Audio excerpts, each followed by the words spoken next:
Hi everyone, I'm Anna. Welcome to Virgo. We're tuning into your general reading for February. As always, take what resonates, softly release the rest, and don't forget to like and subscribe so you can stay connected with future messages. Now, let's see what energy is moving towards you. Every tear you've cried in the dark when no one was watching. Every moment you held yourself together when falling apart felt easier. Every night you questioned if you could keep going. None of it was wasted. The pain you've survived isn't just something that happened to you, it's become part of your substance, part of what makes you capable of depth that others can't access, part of what gives you strength that looks like softness, part of what allows you to hold space for beauty because you've sat in the ugliness and didn't let it make you ugly. And there's a specific alchemy happening right now around everything you've endured, not happening later, not coming someday, happening. The tears you tried not to cry, they watered something that's currently pushing through soil. The breaking that felt like ending, it was actually beginning. The pain that seemed purposeless, it's revealing its purpose in real time as you're reading these words. As we sit in February, in this season that asks us to look honestly at what we've survived and what we're becoming, something is shifting in the fabric of your reality that's directly connected to the depth of what you've been through. Let me illuminate what's alive in this moment of transformation through suffering. In the hidden architecture of how growth actually happens, pain is often the price of expansion, not because the universe is cruel, but because some capacities can only be developed through difficulty. Some wisdom can only be earned through wounds. Some strength can only be forged in fire that feels like it's destroying you. And you've been in exactly that kind of fire, not the gentle warmth that feels good, the consuming heat that makes you wonder if anything will be left when the burning stops. The kind of pain that breaks you open in places you didn't know could break, that shows you depths of suffering you didn't know existed. It's possible you've been carrying this pain mostly alone, trying not to burden others, trying to keep functioning, trying to appear okay while internally you're shattered. The tears you tried not to cry, you held them back because crying felt like admitting defeat, like losing control, like being too much. Some people experience pain and immediately reach for numbing, for distraction, for anything that stops the feeling. But others, they sit in it. They let it move through them. They cry the tears even when trying not to. They feel the full weight without shortcuts. And that willingness to be with pain without escaping it, that's what transmutes suffering into wisdom. You might be exactly that kind of person. Someone who's been feeling everything, processing everything, allowing the grief and the hurt and the confusion to have their full expression, even when it's excruciating, even when staying numb would be easier. Let me speak into what you will be blessed for. All the pain actually means is less than hashon. Zero hash is greater than in the landscape of current reality. This reflection invites you to consider, what pain have you been carrying that you've tried to hide from others?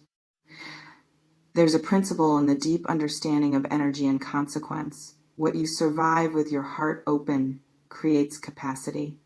What you endure without becoming bitter builds character. What you experience and still choose love despite, that generates a particular kind of power that can't be manufactured any other way. In the mysterious mathematics of suffering and blessing, they're often connected, not in some cosmic transaction where pain earns reward, but in the natural unfolding where what breaks you open creates space for what couldn't enter when you were closed, where what empties you makes room for what couldn't fit when you were full of old patterns. It's possible your pain has been creating exactly that kind of sacred emptiness. The relationships that ended, They cleared space for connections that actually match who you're becoming. The dreams that died, they released you from paths that would have kept you small. The losses that devastated you, they stripped away attachments that were preventing your evolution. Some people are currently discovering this in real time. They're noticing that where there was pain, there's now possibility. Where there was ending, there's now beginning. Where there was loss, there's now space for something that couldn't have coexisted with what was lost. You might be witnessing exactly that alchemical shift right now. The pain isn't gone, but it's transforming. It's becoming something else. Wisdom, strength, compassion, depth, capacity to hold complexity, ability to be with others in their suffering because you've been in your own, and people are noticing.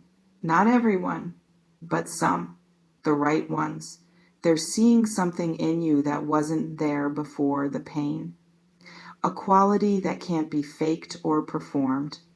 A realness that comes from having been broken and choosing to keep your heart open anyway. This reflection invites you to consider, what has your pain made you capable of that you couldn't do before?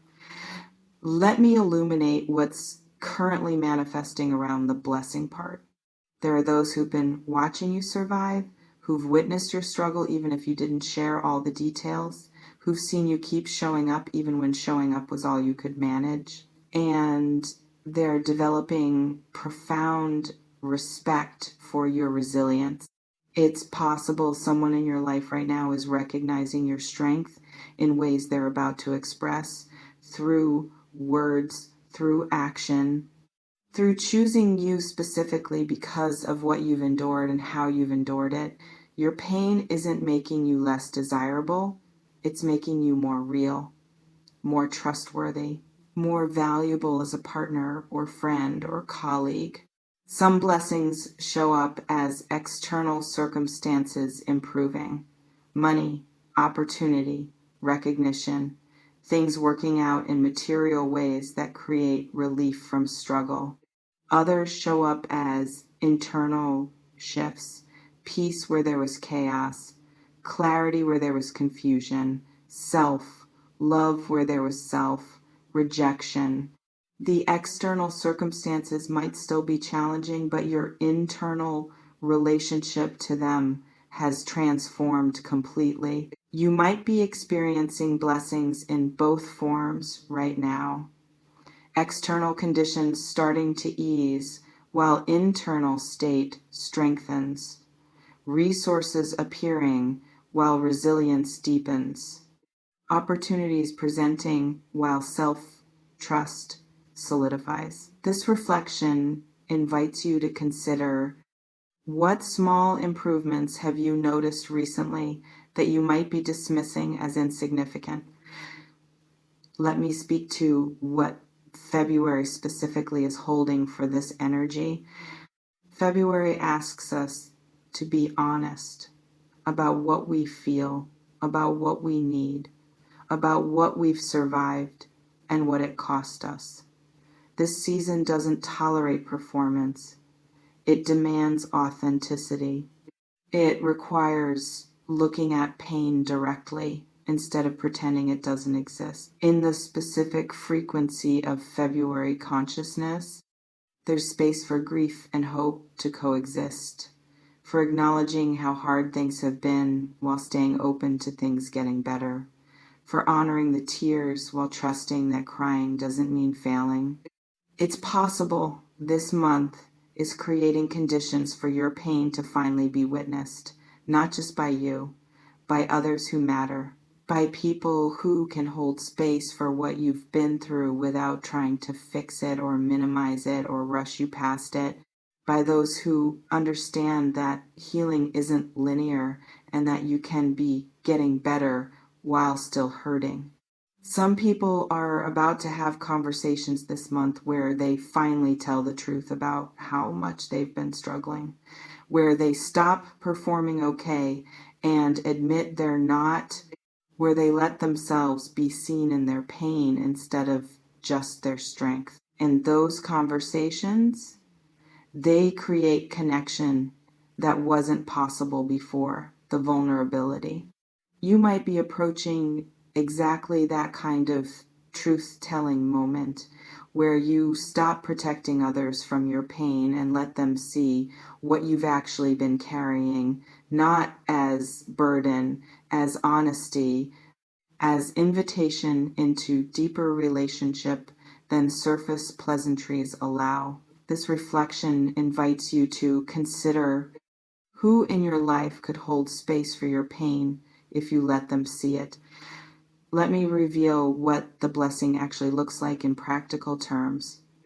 It could show up as someone entering your life who gets it, who's been through their own fire, who doesn't need you to explain or justify your pain because they recognize it, who can be with you in the difficult places without trying to pull you out prematurely.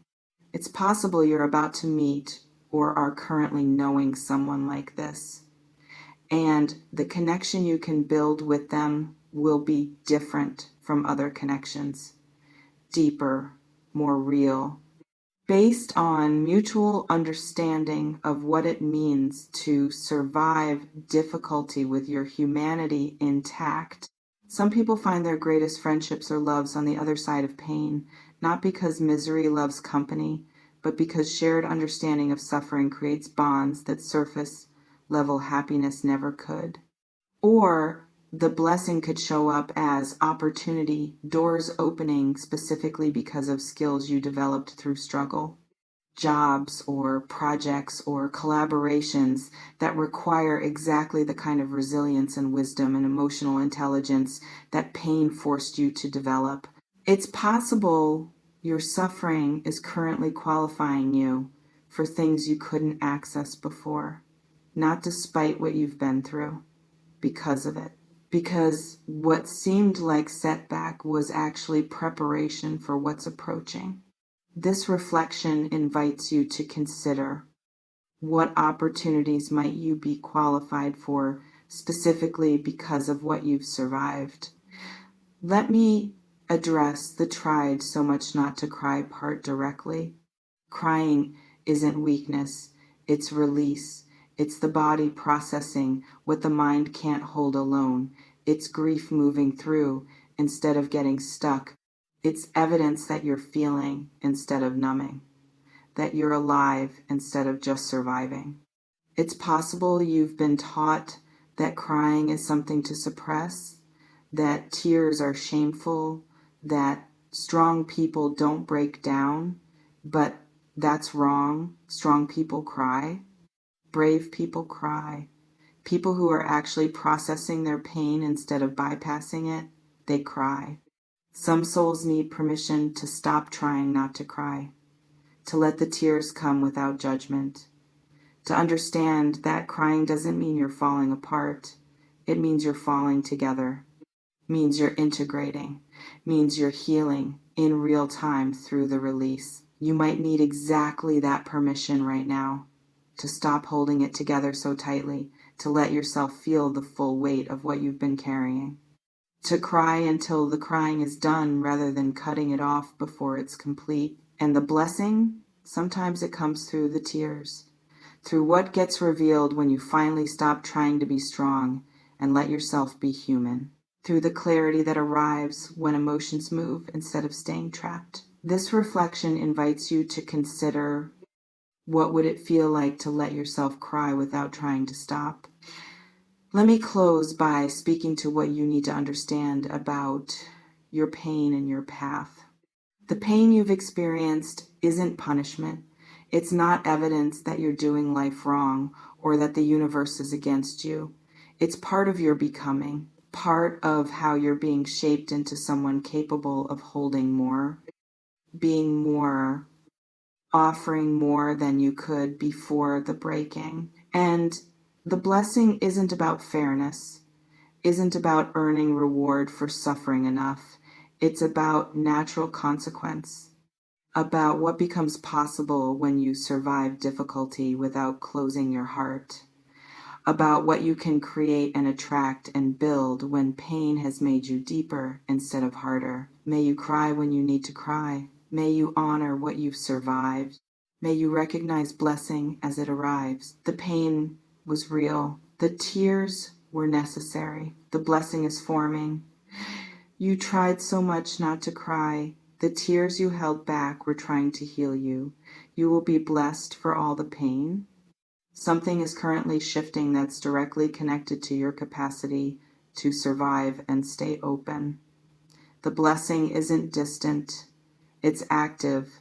It's manifesting. It's taking form in your reality right now. Trust this. Trust that your pain wasn't wasted.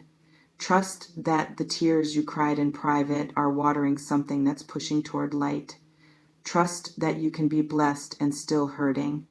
That healing and blessing can coexist. That you don't have to be fully healed to receive what you've been prepared for. The pain made you ready. The tears cleared space. The blessing is here. Let yourself feel all of it.